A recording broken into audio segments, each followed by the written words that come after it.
Hello, everyone, and welcome to another webinar with the CASW. As always, we are so happy to have you joining us today from wherever you are, wherever you're at during these crazy times, and you've decided to come and spend an hour with us, so thank you. We are so excited to have you here.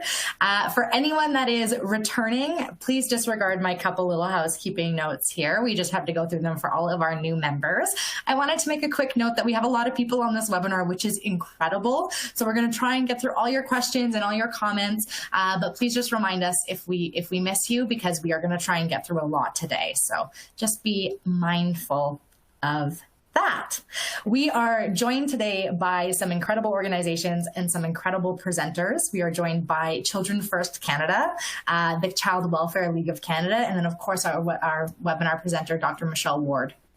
So we've got an incredible lineup of speakers for you today, and so I hope that you're as excited as I am to really engage with this message and how we can help protect Canada's kids. We know that it's going to take a village, even virtually. I think Dr. Ward said that. So a couple little housekeeping notes here. My name is Alexandra Zanis. I'm the Social Policy and Communications Coordinator at the Canadian Association of Social Workers. Anything policy or comms related, please just be in touch with me. You watch it. Sarah is a world-class champion for children with more than 20 years of global and Canadian experience. As the founder and CEO of Children First Canada, she leads a national movement to make Canada the best place in the world for kids to grow up.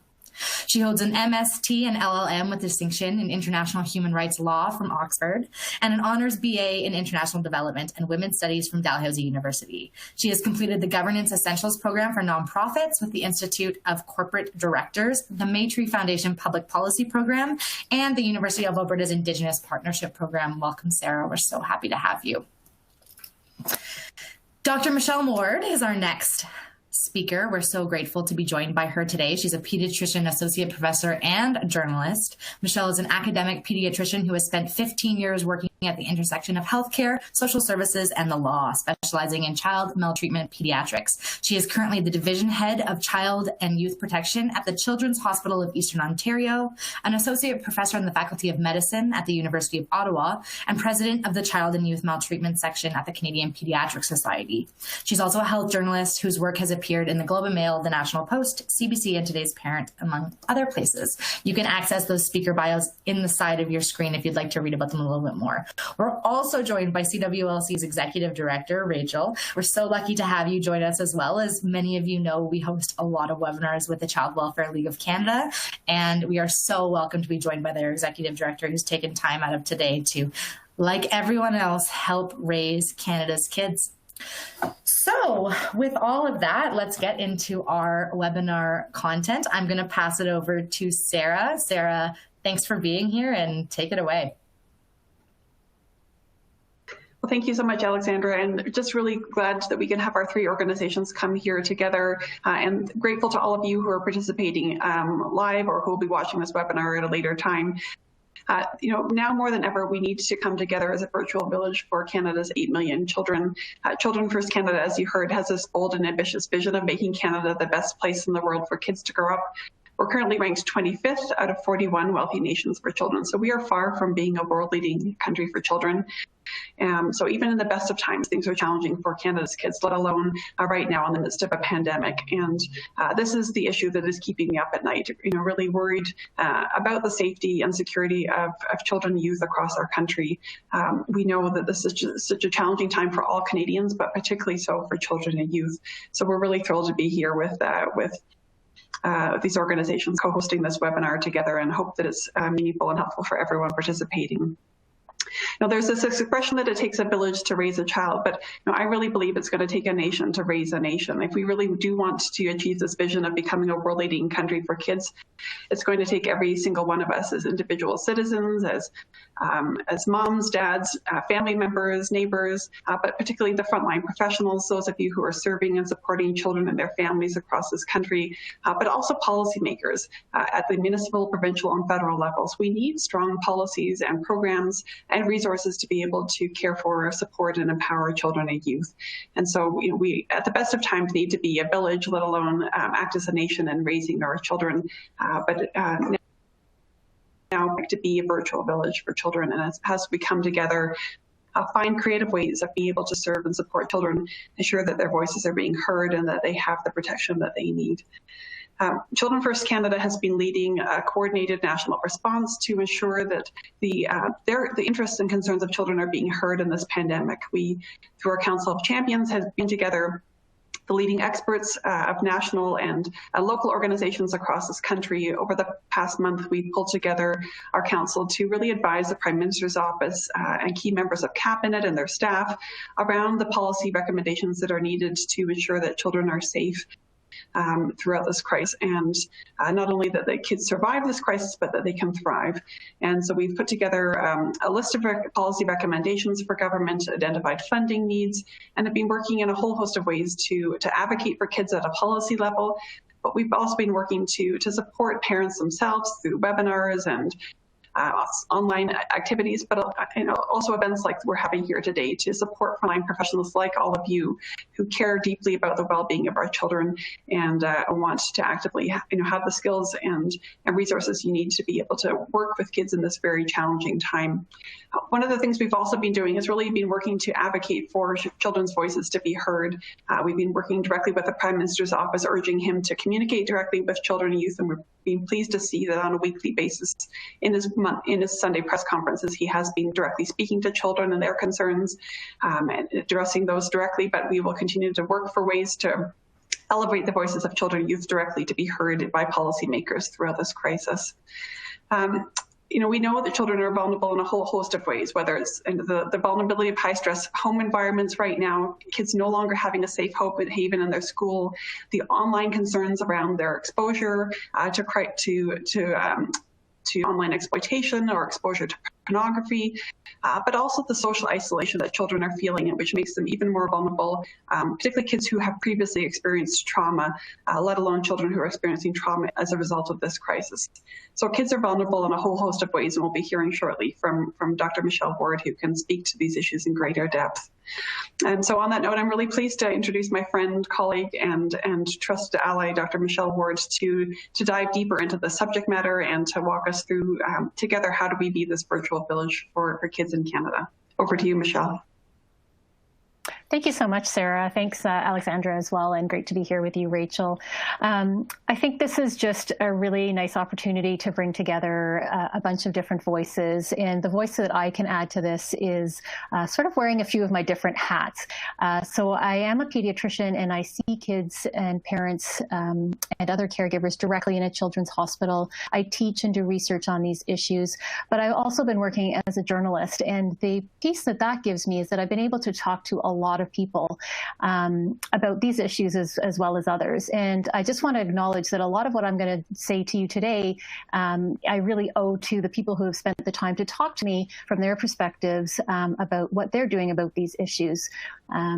So I'm going to keep it really simple. I often tell my medical students, I went to McMaster, which is a medical school that is really based on first principles. So everything I do is cut into a few little baskets. So I'm going to keep it really simple today and talk about what is the problem, what do we know already, and what can each of us do.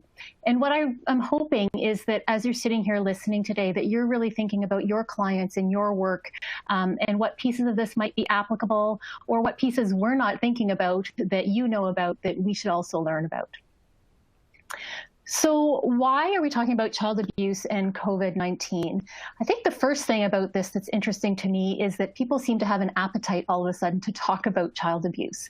And in my time at the hospital and doing advocacy work, it's really a hard topic often to get people interested in, but there is quite an appetite for it. And why is that? I think it's because people intuitively understand that this is actually a big issue, and it's an issue that's hard to tackle, but it requires a response from all of us together. So what do we know? We know that when there's a financial downturn, particularly from research in the US, that afterwards we see a spike in child abuse cases, and we also see an increase in severe cases.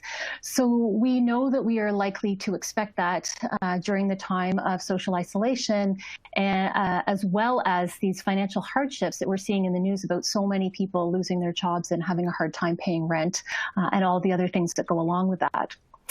We also know that addictions and substance use are risk factors in homes for different kinds of violence.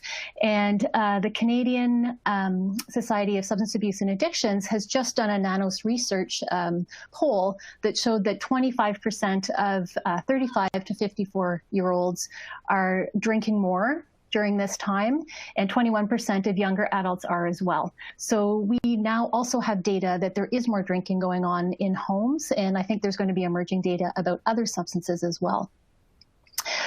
Prior to COVID-19, our healthcare system was already experiencing a crisis of mental health.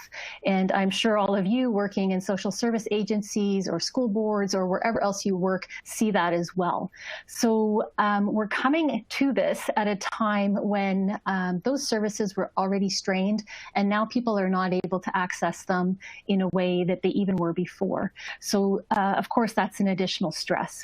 And then social isolation. I think this is something that we know about in terms of thinking about marginalized communities, and almost every research study that looks at social determinants of health or difficult outcomes for children and family identifies social isolation as a risk factor. But what's different now is that we're all experiencing this. And so if we think about the types of families that typically interface with the child welfare system, most of those families have a combination of poverty, addictions, or mental health concerns, all of which are the things that we know are increasing significantly across our population right now. What else about this makes it different? Well, I think Sarah already touched on it. The lives of kids are really different right now, and the lives of parents, and me being one of them, are really different right now. So I often talk to families and caregivers about kids needing 3 healthy environments. So a home environment, a school environment, and some other environment, whether that's in a faith community or a sports outlet or some other place, a cultural venue of some kind. And that's because if something's not going well in one environment, having those 2 other environments is really very protective. Right now, nobody has those environments. And in particular, the school environment, I think, is a huge loss for kids. The schools, as you know, play not only an educational role, but really are foundational in terms of the development of our kids, in terms of offering them their peer relationships, but also really meaningful adult relationships. And so losing those connections, even though there's virtual reaching out, is really a significant loss for kids. It also means that kids are home all the time, which makes things very challenging for parents, as I'm sure many of you are also experiencing. But even not being able to get out into the schoolyard or a park in your neighborhood is also a really significant change for kids. And we know that there are major implications just to be detached from nature, to have decreased physical activity that really play out in terms of kids' well-being.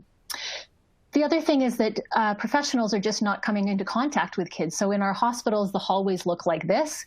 It's empty. In the adult and the children's hospitals, they're really quite empty at the moment, except for real true emergencies. So that means that nobody has eyes on kids. The people that normally interact with kids, the professionals that normally interact with kids, just don't have eyes on them. We know that about 30% of referrals to child welfare agencies come from teachers, and that number has significantly dropped off, obviously. And what about families? You know, this is really a hard time for families, not only managing the financial stresses that I've talked about already, but just managing the 24/7 demands of parenting. And I can tell you, I have 3 kids at home, and I know how hard parenting can be, particularly if you're also trying to do your own work and get things done. So managing different ages of children, perhaps children who have special needs of some kind, we're seeing that this is really taking a toll on parents, and parent lines are experiencing an increase in calls as well. So what does that lead to? I think it leads to awareness, which is a good thing, but also a lot of worry. And we've seen through the media that various organizations are reaching out. In my own community, there was a press release by the police department because they have been very concerned that they are just not receiving any calls, both for what they would call domestic violence situations as well as child abuse. So our specialized units that typically deal with those issues are just not receiving calls. The same is true of the child welfare agencies. They're not receiving calls either. Their numbers are down. Last week when I checked with ours locally, they were down by almost 60%. So we don't think that this means that the issue has gone away. We know that 1 in 3 adults in Canada says that they experience significant violence in their homes as kids. So it is really common. It's in every neighborhood. It's in every socioeconomic status. It's in every group that you can think of, including your own neighborhoods and places that you interact personally. So that's not a good thing that we are no longer seeing these cases, because it doesn't mean that they've gone away. As I mentioned before, I've been doing some journalism work, and one of the pieces that I wrote was this one that appeared in the National Post and other places. And the thing that's been most interesting to me is the willingness of people to start to talk about this issue. So I think this is also an opportunity for us to not normalize the issue, but normalize talking about the issue. And hopefully that can continue past the pandemic as well. And as Sarah mentioned, the PM, Trudeau, has also made some statements which I think signals that this is an issue that's being taken seriously, or at least considered. And in one of those addresses at the end of March, he said, for far too many people, home isn't a safe place to be. And I think that's a hard message for people to hear, but it's a message that we need to keep repeating so that we can actually face these problems. I want to play for you a short video. It's about 5 minutes. It's put together by a project called VEGA, which was a conglomerate of over 20 different national organizations to develop training for health and social service providers, really educate them on how can we as individual professionals respond to family violence. So this is their introductory video, and I'm going to ask Alexandra, hopefully, to get it going for you. Okay, everyone, so bear with us. We're going to do a bit of a screen share. I also included the video in your resource section. So if you wanted to watch it at a later date, or you want to watch it again after I do this screen share, you can do that as well. But here we go. Fingers crossed. Yeah, perfect.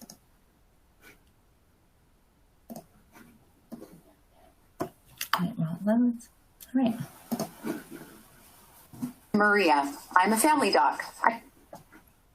Hi, I'm Maria. I'm a family doc. I think I'm pretty compassionate. You know, I read the literature and keep up with what's new and the best practices for my patients. And I'm Mark. I'm a social worker. It's important to support my clients and advocate for their needs. That's why I was so surprised when I became more aware of the huge impact of this one exposure. This kind of exposure is linked to all kinds of mental and physical health problems like depression, anxiety, alcohol, and drug use. In children, it can affect how brains grow and develop and can lead to all types of problems across their lifespan. In adults, it actually increases the chances of heart disease, cancer, and other chronic illnesses. It's not a toxin or a virus or a pollutant. It doesn't discriminate. It can affect everybody across all cultures, communities, and income brackets. The kind of exposure we're talking about is family violence. Family violence is a complex issue, and every Canadian family is susceptible. The numbers are staggering. About 1 in 3 Canadians has experienced abuse before the age of 15. A Canadian woman is killed about every 6 days by her current or former partner. We're becoming more aware that men are at risk as well. Transgender people have much higher rates. Over 60% reporting experiences of intimate partner violence, or IPV. You may know IPV as domestic abuse or domestic violence. There are lots of different words used to describe family violence.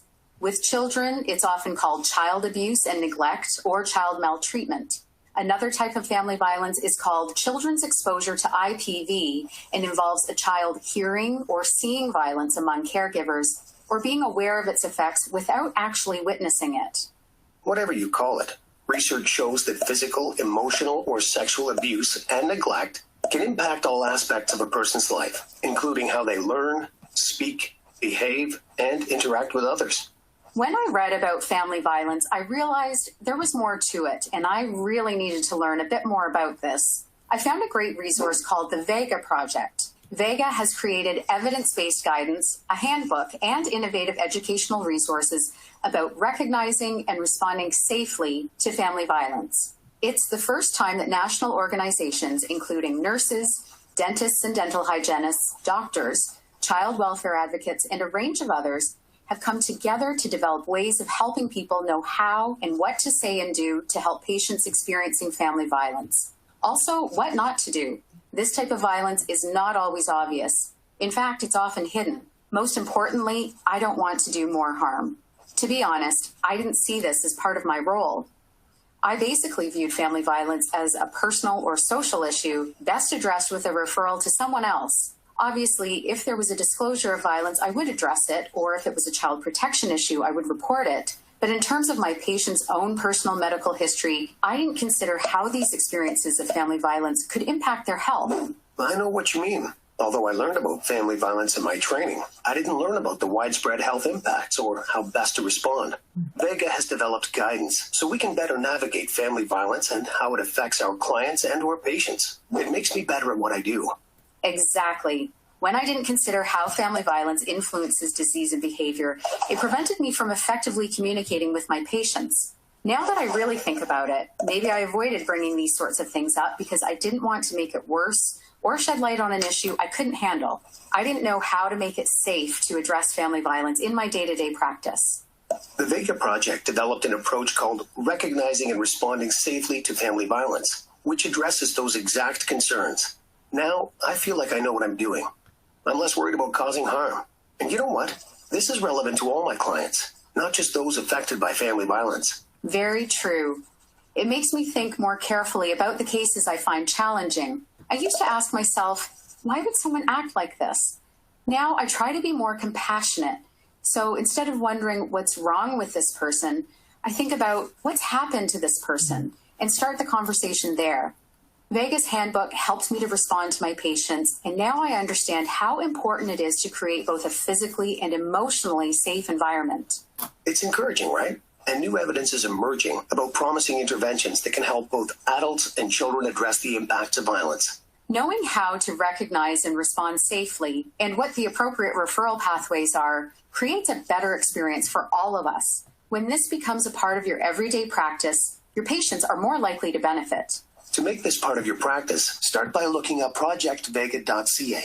There you can find tips and tools like how to recognize the possible signs of abuse and ways of responding safely. Practical, evidence-based guidance.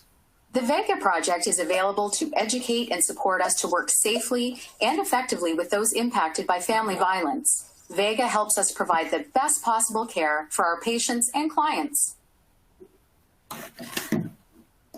Excellent.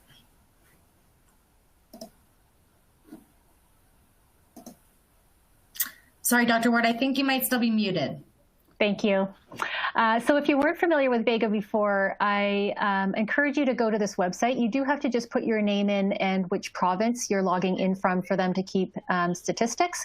But other than that, it's a very easy process. And on that site, you'll find all kinds of things. There are handbooks that go through different kinds of maltreatment, both family, all different forms of family violence, but gives you actual very specific guidance on like, how would you ask a question and when would it be an appropriate time to ask a question. So there are handbooks with that information.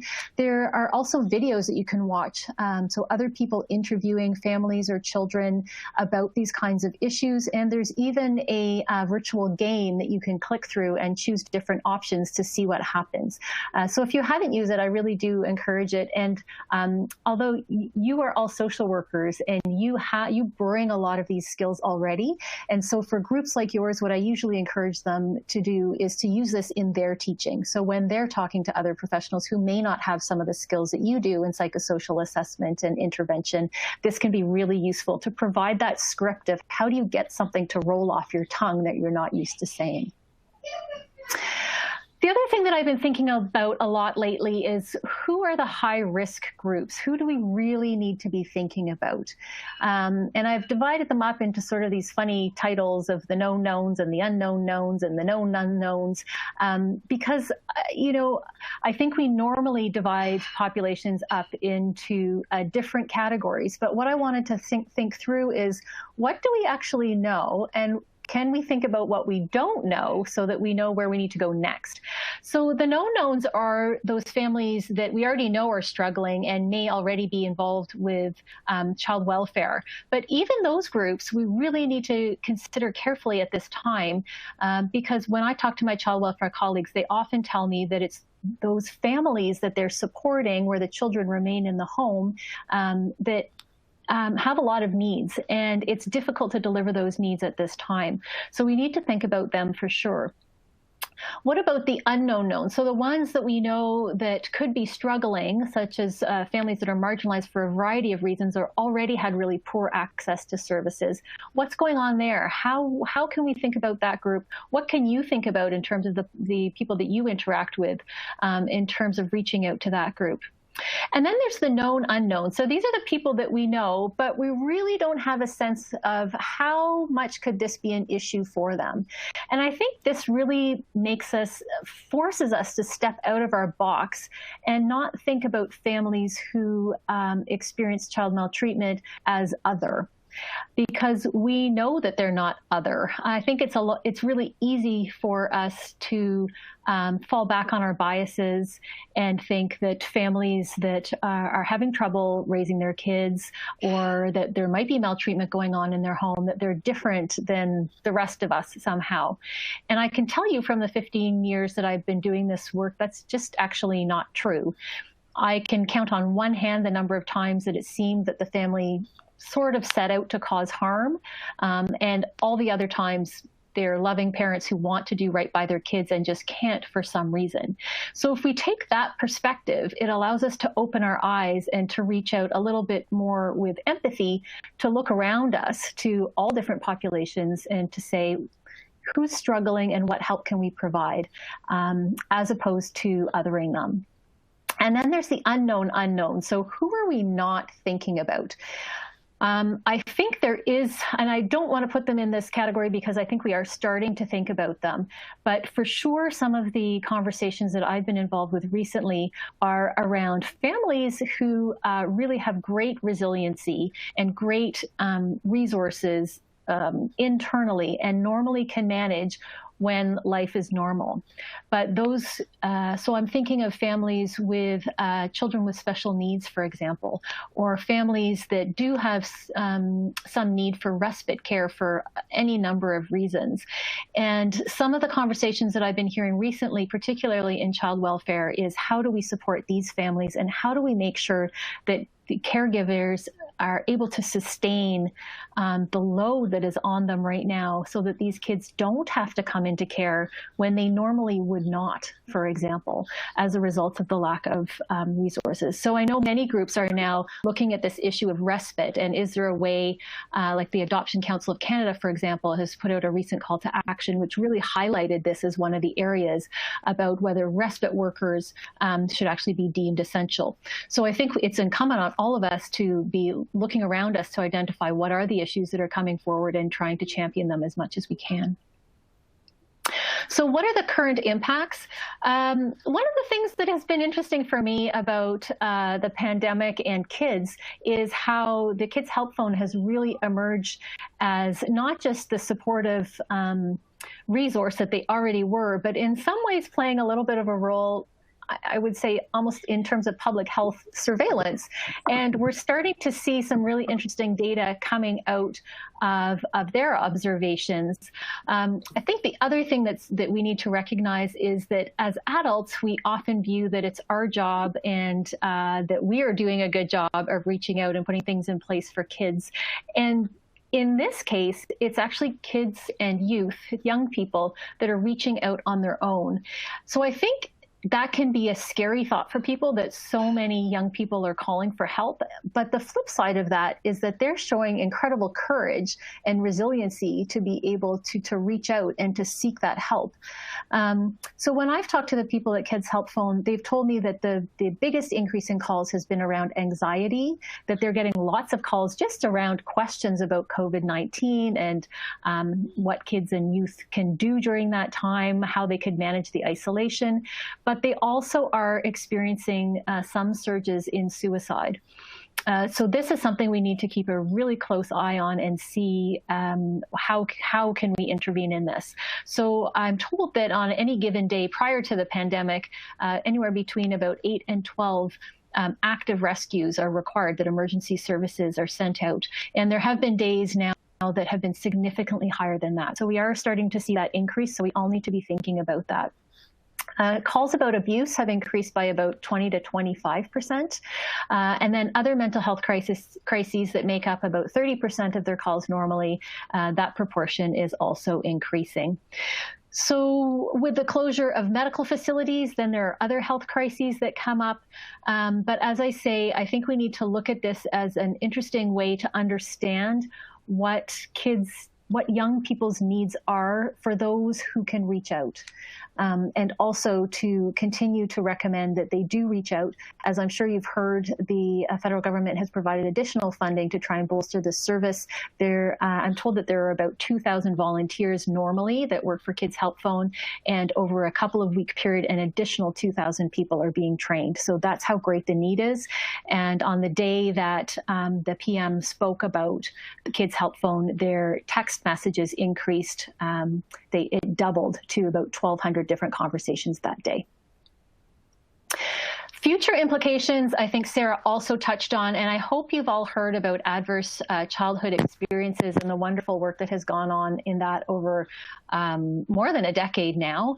And I think this is the science that someone like myself relies on when I speak to people about why this is an important issue. We know that difficult experiences in childhood, including abuse, including exposure to domestic violence, makes kids grow up to have more problems in all kinds of different areas, in risk-taking behaviors, in mental health outcomes as adults, and in physical health outcomes. Even things like heart disease and liver disease are higher in adults who have experienced childhood trauma. There's now excellent science to show why this is in some ways, from changes in the brain to changes in hormones to changes actually in how our genes get turned on and off. So I think there should be no reason why we can't all be advocating that the resources need to be put into these issues in a preventative way. So what can we do? As others have already said today, I do think it takes a village. And right now our village is really virtual, and that might be the best that we can do. But we also need to think through whether there are other ways to have our non-virtual village coming together. What do kids need? I would prioritize it as connection. So maintaining the connections that are already there, those supportive connections that youth and young people need with adults as well as their peers. It's safety, and it's what can we do to build resilience. So I'm just going to spend a minute touching on each of those.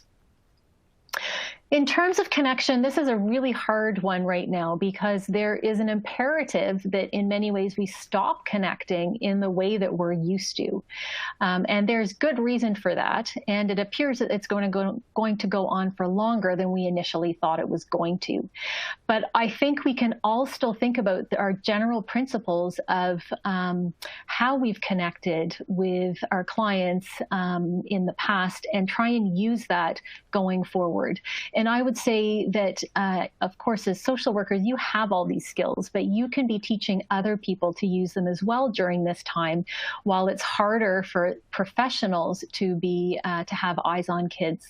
So what I talk to people about is sort of empathic inquiry or reaching out with empathy. And, you know, when I've been interviewed about what can people do, what can neighbors do, I always say just talk to people, start with some empathy. It must be really hard to be home with your kids right now. I can see what the demands are on you. Is there anything I can do to help? Or, you know, is there any help that you need? So I think you all can be teaching the people around you to be doing that with their friends and their neighbors and anyone they come into contact with. And if you're in a position to be advising other professionals like teachers, for example, you know, it's a completely different world to be reaching out virtually. So maybe having some conversations about how can you do that empathic inquiry with the limitations that we have now. I think the VEGA tools are really helpful, and you can use those and you can share them with others. They're free and they're widely available. Try to think through in your work and the people that you're coming into contact with, who are the people that we know are struggling, but who are the people that we really don't know what's going on for them, and how can we find out?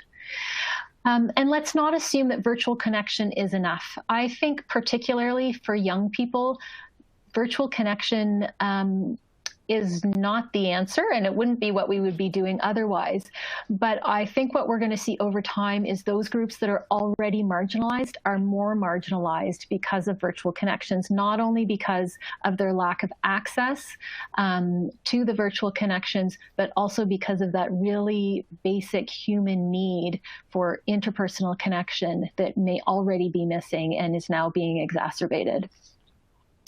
And the other catchphrase that I like to use, and that you'll probably see in a video posted on Twitter on my account, is be the one person. And again, I know you know all of this, but maybe it'll be a way that you can explain it to other people. And what I tell people is that when I talk to adults or when I talk to youth who have felt supported, even though they've had such a troubling time or suffered abuse or neglect growing up, they always tell the story about one person. It might be a neighbor, it might be a teacher, it might be a doctor, but they tell this story, and you can see their eyes light up, about the one person who asked at the right time, in the right way, who listened and who cared. So while we talk about these things being so complicated and so difficult to address, it isn't that complicated and difficult. It just requires trying to be that one person for the child who needs it.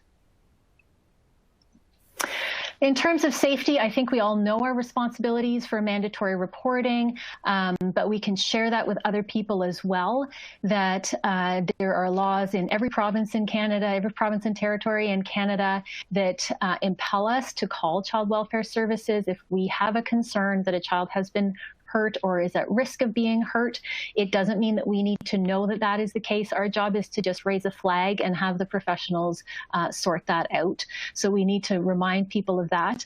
I think the other piece of information that when we tell people about that is that we need to dispel some myths about what child welfare does. There's some brand new data in Ontario in over 2019 that shows that 97% of the work that goes on by child welfare agencies involves supporting families with the children remaining in their homes.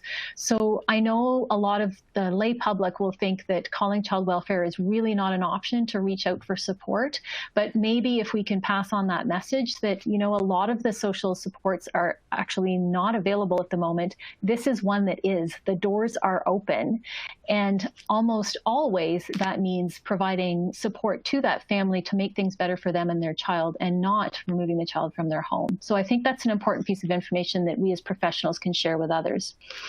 And then resilience is the other piece of this. And resilience and vulnerability are two sides of the same coin. And so in your work, you may not be in a position to build resilience directly with a child, although most of resilience building has to do with both connection and self-esteem building, which I think falls within the purview of all social workers. But what you might be able to do is reduce vulnerability, which by implication increases resiliency. So the kinds of things that can reduce vulnerability are all the things that you already do. So helping families that are experiencing poverty, linking people to services that they need, helping them find out where they can make a link to get more connection. All of those things actually play out on the other side of the equation to increase resiliency for that family. A couple of quick resources for you. I've already talked a lot about Kids Help Phone. They are not only a line for young people to call, but also have a ton of information on their website and are a great resource. So I'd encourage you to look at that. I would encourage you to share that youth and young people can either call or text. If they call, it is completely anonymous.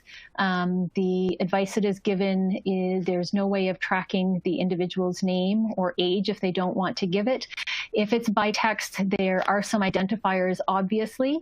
And so again, giving information is sometimes empowering to young people. And so they may want to know that, and it might encourage them to call and seek some help. The VEGA project I've talked about, I encourage you to go to that website as well. ISTCAN is another organization that I've just put a couple of pictures here, the two ones with the yellow background. ISTCAN is an international organization for the prevention of child abuse, and they have partnered with the CDC and a variety of other people to produce some actually really nice, practical, and in some ways fun, it seems like the wrong word to use, but information for families that's on their website, and again, free. So health professionals, social service professionals can feel free to distribute these things. You can send family to those sites. And there's some, I just picked a couple of them that are just very practical. They're all evidence-based, and they've been tested on different populations internationally as well. So they're a really good resource. And then the last one I would flag you to is MindMasters 2. I don't know if you're familiar with it. I'm mostly familiar with it because it grew out of the local environment in Ottawa. It's really for younger school age and younger children, and it's, I wouldn't say it's meditation, but it's a variety of tools for calming and learning to manage emotions, emotional self-regulation that kids can do on their own or that families can do together. There is an app. There are fun songs that my kids used to love to sing. There are guided meditations. There are bedtime stories. There's all kinds of different things. It's really accessible and easy for someone to just pick it up and start using it. So it's another one that I would recommend. I think I'll leave it there. I want to make sure that Rachel has some time, and then there's lots of time for questions. And I just hope that through the course of this presentation, through everyone's presentation, that there's some bits and pieces that you'll reflect on from your own work, or things that you can bring forward to help us with ours. Thank you. All right, thank you, Michelle. Just going to jump in here. So you've shared so much information with all of us. I just was going to share a resource that the Child Welfare League of Canada has developed. So we worked in the last few weeks with youth and care networks. We worked with our members and frontline agencies. We have an Indigenous Child and Family Committee who also informed this guidance note that we prepared to help people think about ways that they can maintain connections for children and youth during COVID. So as we know, visits for children in care have largely been suspended across the country, although there are some visits that are happening on a case-by-case basis. We wanted to encourage people to really understand the significance, which all of you know on this call, the significance of disrupting those relationships in children's lives. And if we feel cooped up in our homes for, it's been 5 weeks, we're stuck with our family, and imagining having children not being able to see or be with their loved ones, or having their loved ones have their children with them. So we wanted to encourage everybody to use as much creativity as possible and to really do their very best to maintain those relationships and significant relationships. And so just simple online chatting may not, won't satisfy that deep need for connection that children have. And especially for much younger children, that's just not an option. So we really have to be creative about how do we enable those connections to be maintained. And so we know that in some cases, that children's hospitals in Quebec are allowing some parents to be with children and provided with certain measures for personal protection, and that there are some daycares that have been set up to care for children of frontline workers. So it is possible to have some systems that maintain safety and follow public health regulations. So I think as this drags on and takes longer and longer, I think we're going to have to start to think creatively about how do we enable connections to be maintained in person as well in some cases. But there are plenty of resources here that we wanted to highlight, guidance for service providers and governments. And so some of these, I'll just name a few, but the rest are on our website in the guidance notes. So, maximizing opportunities within public health guidelines, as I was saying, looking at case-by-case basis. providing opportunities for frequent and significant connections, making sure that people have access to equipment. So, iPads or whatever it is that they need, access to a phone, but also that the children, but also their families might not have access to internet. So can we provide them with a tablet with data, for instance, or those kinds of things, and provide regular access, regular opportunities for people to connect online. Providing children and youth who are approaching family reunification the opportunity for extended in-home family visits. Reaching out to youth and care networks. So the youth and care networks are responding to their peers. They understand what's going on the ground. And so if you have questions about how can I support a young person, reach out to them. They have a whole bunch of ideas and they have their ear to the ground as well from a very different perspective. One of the messages that came clear from the youth networks in this brief is that it's important to have accountability measures in place so that we can guarantee that there's frequency and significance of connection.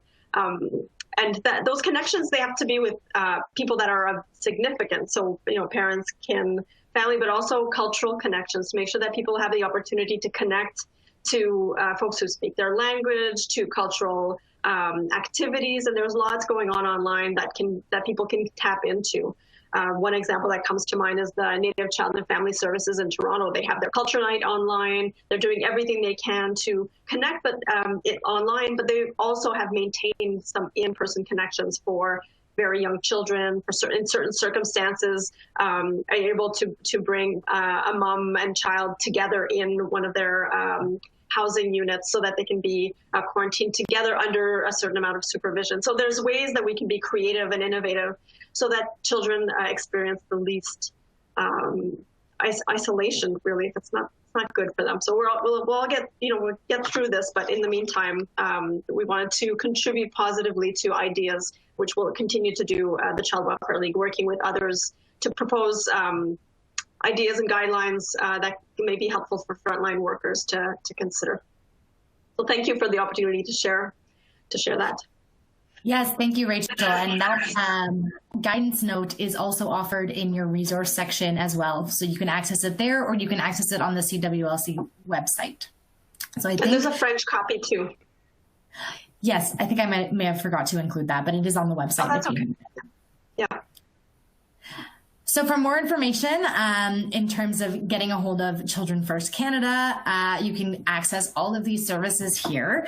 We are going to go into the question and answer period now, so please type your questions and ask them as we go. I know that Rachel may have to head out right at 2, so I might ask her questions first. If you have questions for Rachel, you may want to ask them now. However, I'm going to start actually back with Sarah, if we don't mind quickly. Sarah, would you be able to provide some insight on your advocacy right now with the government and how maybe people on this call could participate in some advocacy in terms of presenting their experiences, or also just advocating for what they are seeing and what children need right now?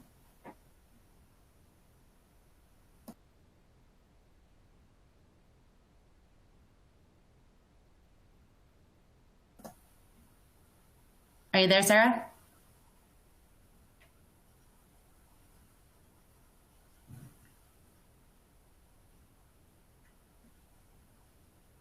You may be muted.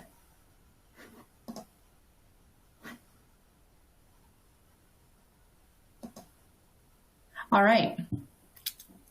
Sarah, I may need you to refresh your page and I'm going to go on to another question here. If you want to refresh your page, Sarah, that would be awesome. And for anyone as well who's looking for the slide deck, please just refresh your page as well, and you will have access to that slide deck. Oh, there we go. I see you, Sarah. I'm back. Sorry, I was having technical difficulties. In terms of the advocacy, we've been working closely with the Prime Minister's office and several members of cabinet and their staff who have mandates that touch the lives of children. So everyone from the Minister of Health to the Minister for Families, Children and Social Development, Minister of Justice, Minister for Youth. It's a long list. I mean, that's part of the challenge, is that children fall under multiple mandates, and trying to ensure that we have a whole of government approach. But there are some positive developments. Of course, we had the initial initial announcement from the Prime Minister several weeks ago about the funding for Kids Help Phone, which is greatly needed and is already being put to good use. But of course, there's a whole host of other organizations that are working to support children on the front lines, from the children's hospitals to children's charities that are desperately in need of support right now. So we've been actively advocating for those funding needs. There has been a new development with Minister Monsef championing what she's calling a Safe Kids initiative, and a number of agencies and government as well as civil society organizations are coming together to really take action around some key themes, particularly around food security, as well as protection of children from violence and gender-based violence, as well as issues around connectivity. And so those issues are moving forward very quickly, and should be hearing more from government about those in the days ahead. So, I'm cautiously optimistic. We know that children are a high priority for our federal government. A number of provincial governments have also been taking initiative, particularly around issues like youth who were at risk of aging out of care. Some governments have taken the lead on that, and certainly Rachel and her team have been actively involved in some of that advocacy work.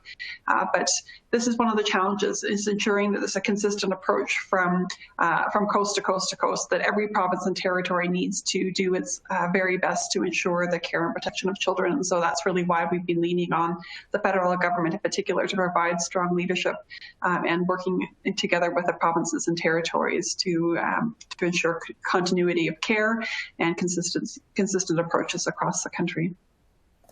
Amazing. Yeah, the CSW is also working on advocacy priorities right now, and we've been finding the same thing, that children fall under many purviews of many ministers. But I do want to encourage those to engage with what Children First is doing. They are incredible advocates for children, and you can engage with the work that they're doing and their advocacy priorities as well. Okay. I'm wondering, Rachel, if you can speak a little bit more to how you incorporated the Indigenous lens into this briefing note, and how you might feel there is maybe a bit of a different conversation that we need to have about Indigenous communities and child welfare practices right now in the midst of this pandemic. Yeah. So the Child Welfare League has an Indigenous Child and Family Committee made up of folks from our board and community members. And so that committee has been advising our work, and they are my go-to in terms of getting their feedback on our positions. So they're just they have power within our governance structure to help shape our take on things. And so their input was in there. So it's not, we put this together very quickly. So by no means is this a broad consultation with Indigenous groups. This is my, folks on my committee who are frontline practitioners. They've been working in child welfare. They lead Indigenous organizations. So they're like advisors. So it is a different conversation, but honestly, having young people connect to culture, to their language, to their kin and their communities is important and good for all kids. So absolutely, there is a history of separation, disconnection, that and like genocidal practices and policies, and child welfare is a part of that historically. And so there's a lot to make up for, and to restore the relationships. Indigenous communities are very strong, and Indigenous organizations very strong leaders in family preservation, cultural connections, cultural continuity, and so they're innovating and restoring practices that everybody can learn from. So in terms of like their input on that brief, that would be that, and the importance of connecting young people to culture definitely comes from those voices, from the voice of Indigenous youth from Youth in Care networks. They emphasize that very strongly. And I was actually on a call with a webinar that we're hosting for specific to Indigenous holistic healing during a pandemic. Obviously, it's going to be open to everyone, and so I will recommend coming to that. But we are hearing the conversations about how, of course, our Indigenous communities are so resilient and are now transitioning to be doing certain things online. And so please keep a lookout for the things that Indigenous communities are doing and organizations are doing online. And if you are a child protection worker, please refresh yourself with some of that stuff that they're doing as well. Okay, Dr. Ward, I think this is probably a good question for you, considering you do a lot of work with the media and in journalism. Do you have any ways that social workers can ensure that their recommendations and increased awareness of the supports like Kids Help Phone and the services that we're providing, how do we get that out there to the public? So I think you can do this on lots of different levels. You can do it in the work that you're doing day to day, but if you're looking to try and get the bigger message out, I think all of us can work those channels, actually. You probably don't realize that you are actually an incredible resource to media, and people in the media are often interested for those who feel that they have an important story to tell to approach them instead of waiting to be approached. So that's one thing. If you happen to have connections with anyone in your local media, you certainly can reach out or make a suggestion of something that might need covering, particularly if you think you have somebody who can tell a particular, a poignant story that illustrates the issue and is willing to do so. Really cultivating those relationships is a good thing to do. There are lots of other ways to get messages out, including in the writing things. You can write for your local paper. You can write for social work publications. I think, like anything in life, the more that we sort of see things bubbling up around us in all different ways, the more we pay attention to them. And so, while I think there's this desire to say, how do I get the biggest bang for my buck in sort of one shot? I think with issues like this that require a lot of context and a lot of thought and getting a lot of different people engaged, all those little things you can do, to having conversations with people who are in different industry, to writing a letter somewhere, to agreeing to speak to a reporter, I think all of those things bubbling up together actually is what makes the big difference and gets people to talk about the issues, along with all the work that the great advocates are doing and the organizations. Yeah, exactly. We are seeing a lot of questions coming in about how to advocate. And I think just knowing and trusting the inherent value in your voice and expertise as social workers, as child welfare practitioners, as those who are coming from the Children First membership, your expertise and your voice are deeply needed right now, whether that's speaking with the different ministries and agencies, or whether that's writing to your local paper or reaching out to your media, providing these resources and your expertise, especially for children and their families, is vital right now. Okay. So one of the questions as well, and I think that this maybe could go to any of you, would be, it sounds like we need to focus on families, as supporting students individually is not the best way right now, as teachers or school counselors or those who often work in those settings that we see our kids a lot. So school settings, sports teams, faith communities, obviously we're not seeing them and we're having trouble reaching them. So do we have any specific ideas as to how we can start reaching out to those kids maybe that we're worried about, or the ones that we haven't been thinking about? Like you said, Dr. Ward, maybe you can start and then we can pass it on. So I think it's a tough question because it really depends on your role and sort of the community and networks that you have. But I think what I would say is that people seem to be more open at the moment to being reached out to. It doesn't seem so strange to get online and call someone as it might have in the past. So I think part of it is just not worrying about it and just trying, as it were. I mean, from a healthcare perspective, I can tell you as a physician, it's felt very weird to sort of pick up the phone or Zoom into somebody's home and to sort of see their own environment. And that would probably be less weird for all of you because you don't necessarily work in the confines of a hospital.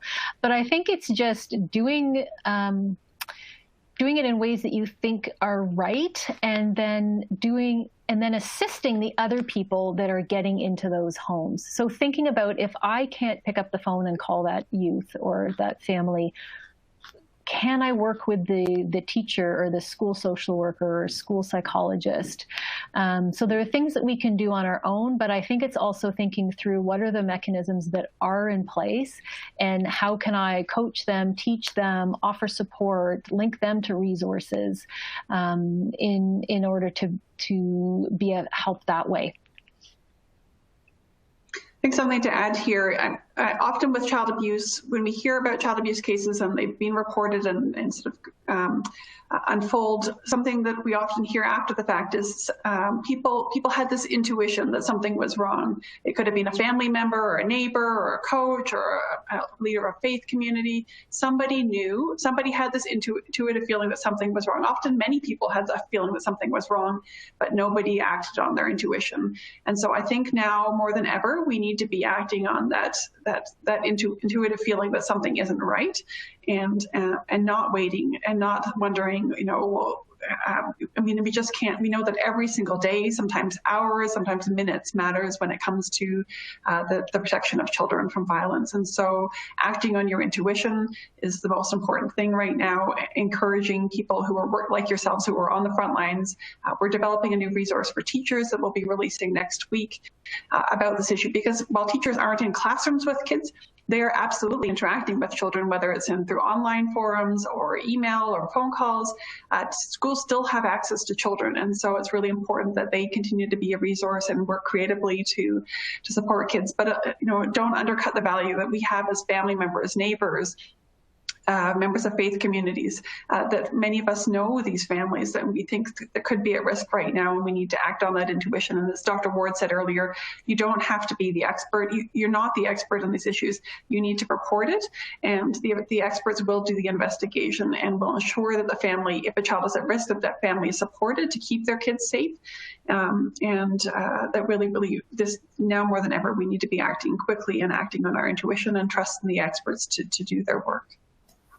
Yeah. Can I add as well, Sarah, that I think as time goes on, we'll actually see more groups reaching out that way. I know just even with my own kids and people that I know, their soccer coaches are now having Zoom meetings for the team, and music teachers are starting to hold their lessons online. And I think we will start to see more and more groups feeling comfortable reaching out, which then offers opportunities in the way that Sarah has just talked about. And so while there might not be guidance documents for violin teachers and soccer coaches, you can be supporting all of those people because you might know them personally, or you can be reaching out on your social media about, these are important issues and how to talk with kids.